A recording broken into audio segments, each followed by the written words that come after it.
السلام عليكم ورحمة الله تعالى وبركاته. مرحبا بكم معايا في فيديو جديد واقتراح جديد دائما على قناتي وقناتكم فيروز الشعل.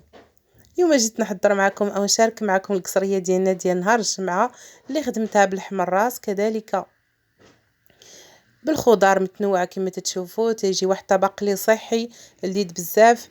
تندخلوا هكا هاد القصيعه ديالنا نهار الجمعه في المنيو ديال الاكل ديالنا على طول السيمانه. فراه تتبقى واحد الحاجه اللي صحيه ما نستغناوش عليها في اي وقت من الاوقات، ماشي بالضروره الجمعه. بحال هكا حنا ولفناها هكا قاعده. تقدروا تستهلكوا الكسكسو في اي نهار من الايامات الاخرين، ولكن ما تستغناوش عليه. الكسكسو تيبقى شي حاجه اللي صحيه بزاف، خصوصا الوليدات الصغار اللي ما تيبغيوش لينا الخضره. فهنا كما تشوفوا عندي هنايا القرعه كذلك خيزو، القرعه الصغيره والكبيره كذلك خيزو الفيتا. عندي تما الدنجال والمكور، عندي البصله ومطيشه، وعندي هذا النوع ديال الكسكسو ديال الباكيه. تخدموا باي نوع ديال الكسكسو نتوما تتبغيو. وهو عندي الفول من طبيعه الحال، فالفول تيبقى شي حاجه اللي زوينه. فانا بقى عندي في المجمد من الايامات اللي كان الفول هكا موجود. هنايا تندير الحيمات كما تشوفوا، عندي اللسان تما، وعندي قطع اخرى من اللحم ديال الراس ديال البقري. فهذا راه اللحم ديال الراس ديال البقري تيتباع بالعبار. بالنسبه للناس اللي ما عارفينش، تنضيفوا ليه زيت المائده، تنخليوه يتشحر فيها. ضروري هذه الخطوه انا تنديرها باش تنشفوا دوك الحيمات يتجمعوا. ما تنديرش البصله حتى تنشحرهم واحد المده تما في الزيت. هذه هي الطريقه ديالي باش تنخدم الكسكسو.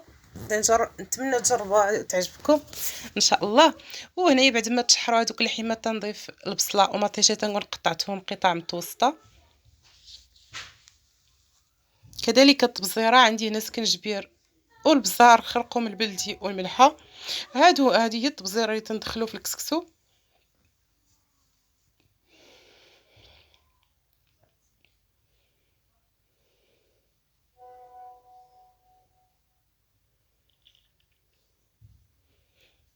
وهنايا بعد ما تيكونوا تشحروا لي دوك العناصر، فتنكونوا جيت واحد المقراش اللي تيكون طايب نمرقوا به هذيك القدره ديالنا.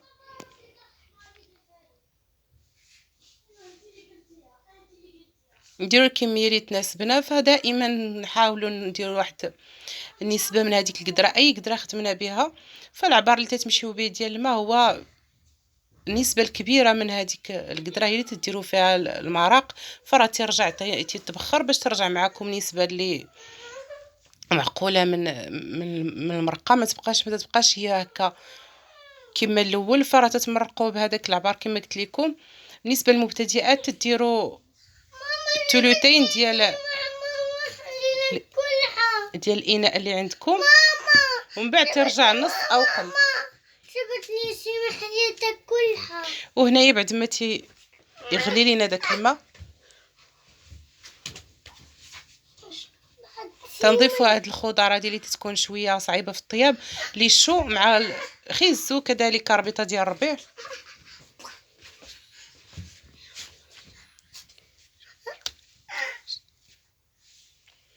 وهنايا بعد ما نغطيو على ديك المرقه نخليوها طيب، وندوزو الكسكسو ديالنا نحضروه. فتنخدم انا هنا بكيلو لاروب.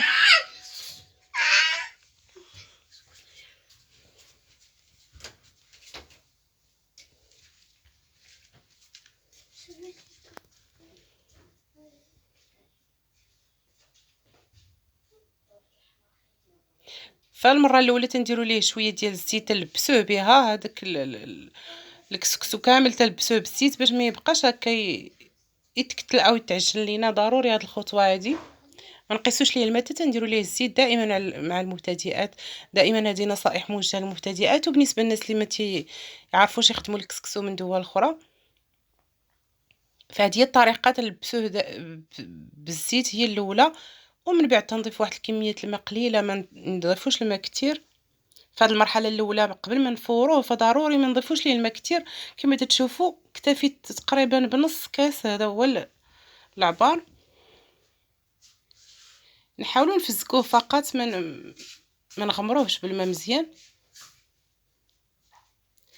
ونسرحوه هكا باش نتخلصوا مع هذيك نسبه الماء. ما نخليوش هكا مجموع، ضروري نخليوه مسرح شويه هكا تيرجع يشرب لينا هذاك الماء. ونديروه يفور. فهنايا درتو يفور هكا في الكسكاس. فهذه هي الفوره الاولى. انا تنختصر عليكم المراحل في هذا الفيديو.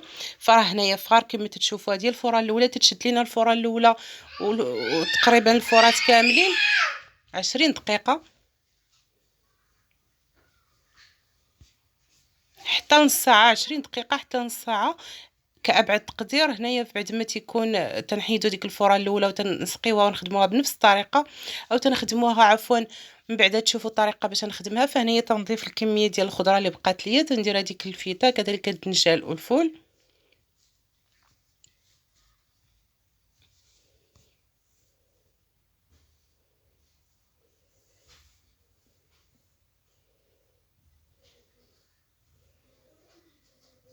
وهنا الكسكسو ديالي بعد ما هبطو او درتوه من هذاك الكسكاس، فرغته من هذاك الكسكاس، نضيف ليه هذه الكميه تشوفوا ديال الماء. فهنايا هو سخون تيبغي لينا كميه الماء، فانا تنضيف ليه الماء تدريجيا وتنبقى نحل هكا. انا شاده التليفون بيد وتنخدم معكم باليد الاخرى، ولكن من الاحسن تخدموا بيديكم بجوج هكا تحلوه في وسط الكفوف ديالكم.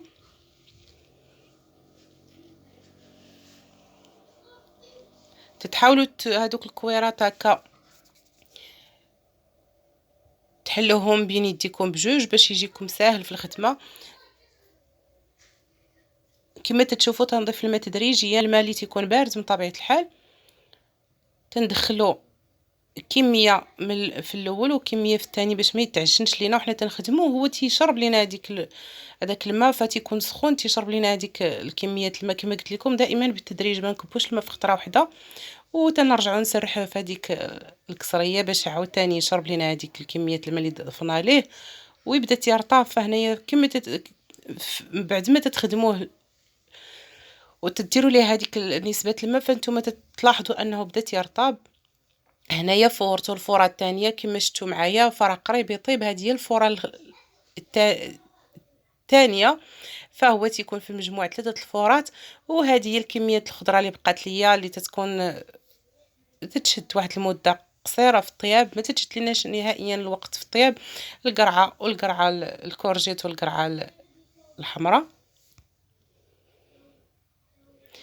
وهنايا فرا قريب كما تشوفوا. هذه هي الفوره الثانيه اللي نزلته وخدمته بنفس الطريقه. فانا اختصرت عليكم المراحل.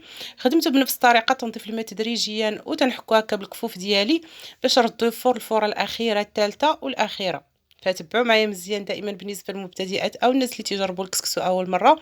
فهذه هي الفوره الثالثه والاخيره اللي تنوجدوا ليها. فانا دابا غنخدمو ونخليه نسرحو بنفس الطريقه خدمته بالماء وهذوك بالماء فقط. فهنا تنضيف ليه الملحه. هذه هي الفوره اللي تتكون الاخيره، تنضيفوا ليه شويه ديال الملحه. فانا تقطعت لي اللقطه. وتنضيفوا ليه كذلك زيت الزيتون. فتبعوا معايا مزيان، تنضيفوا زيت الزيتون والملحه في هذيك الفوره الاخرى. وهنايا راه درتو فوق البوطه وفار. هنايا تنرجع تنجي للمرحله الاخيره ديال التسقيه او تنسكيو حنا كما تنقولوا بالدارجه ديالنا. دابا نسكي ان شاء الله. هذه هي الفوره الثالثه والاخيره اللي قبل ما نديرو في هذاك الكسكاس نرجع نشرح لكم مزيان. درتو بالطريقه العاديه ديال الماء، شربته بالماء مزيان، ضفت ليه مليحه وزيت الزيتون باش تجي هذيك السميده. ضروري نخدموها بزيت الزيتون باش تجي معنا بنينه. ومن بعد المريقه ديالنا حتى هي بعد ما تطيب فتنضيفوا لها الا كانت محتاجه زيت الزيتون، ولا ما كانتش محتاجه. فانا هنا خدمتها بهذاك اللحم ديال الراس اللي تيكون ميدم، ما احتاجيتش انني نضيف زيت الزيتون. اكتفيت بهذيك الزيت العاديه اللي خدمتها بها في الاول. وهاد السميده كما قلت لكم درنا لها زيت الزيتون تيجي واحد الكسكسو لذيذ بهذه الطريقه. هنايا ترى نجيو للمرحله الاخيره اللي هي التسقيه. تنبداو نسرحوا داك الكسكسو ديالنا في الكسريه كما تشوفوا، ونشكلوا دوك الخضار هكا. الدريساج تيبقى على حسب الذوق، تقدروا ديروهم عشوائيين او تذوقوا او اللي بغيتو. تنحطوا هذوك اللحيمات، تنحطوا هذوك الخضره هكا مشكله في الجناب. وهذاك الفول تيعطينا هذاك الفول واحد اللذه كبيره او اضافيه لهذا الكسكسو ديالنا. عوض الفول تخدموا بالحمص اللي تكون الحمص تيكون متوفر على طول العام. فهاد الفول تيكون في الموسم ديالو في البرد. ولا ما توفرش لكم الفول فرا تخدموا بالحمص اللي تكونوا فزقتوه وتخدموا به، فتا هو تيعطينا الكسكسو اللي تيجي لذيذ بزاف.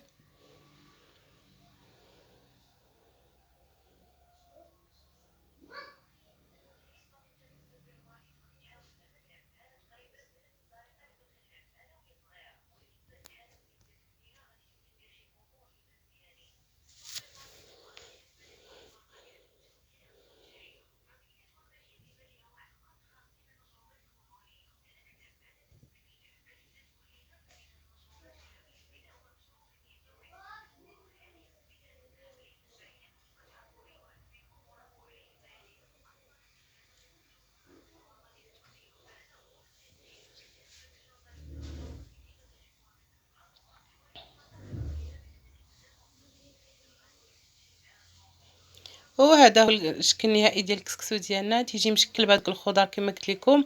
هذاك الفول اللي تعطيه لذة اضافيه، وكذلك الخضار اللي لا ما كاينش لاش نشرح لاش نزيد نهضر عليها. فالخضر تهضر على نفسها، غنيه بالالف وبالفيتامين، فضروري نستهلكوا هذا الكسكسو هذا مره في السيمانه على الاقل لصحتنا ولصحه وليداتنا. كذلك الناس اللي هكا دول اخرى فتدخلوا هكا تستعنوا في فيديوهات طبقي تستحق التجربه. نتمنى ان شاء الله الفيديو ديالنا يلقاكم في الصحه والعافيه.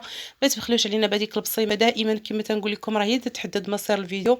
فالمحتوى ديالنا صغير وصغير بزاف، تيستاهل اننا تستاهل منكم انكم تشجعونا لجات على خاطركم. راه الوالديكم تتفرجوا، فما تبخلوش علينا بهذيك البصيمه وشي تعليق زوين. وتمنى ان شاء الله الاقتراح ديال اليوم يعجبكم، والسلام عليكم.